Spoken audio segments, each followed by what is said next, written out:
Medina থেকে বের হলেন। রসুল সাল্লাল্লাহু আলাইহি ওয়াসাল্লাম সাহাবীদের নিয়ে কাফেলার পথ রুখতে নয়, বরং এক মহাপরিকল্পনা শুরু। মুসলিমদের সংখ্যা মাত্র ৩১৩ জন, অস্ত্র কম কিন্তু ঈমানপূর্ণ। মক্কার কাফির বাহিনী প্রস্তুত, তাদের সংখ্যা প্রায় ১,০০০।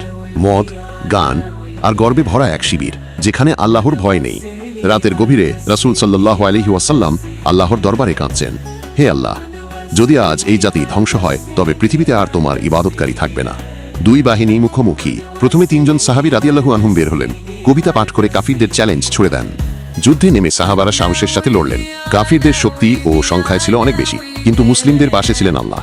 মুসলিমদের মাঝে কেউ কেউ শহীদ হলেন, কিন্তু পিছু হটেননি। তারা জান্নাতের সুসংবাদ নিয়ে এগিয়ে গেলেন। কাফিররা বুঝে যায় তারা হেরেছে।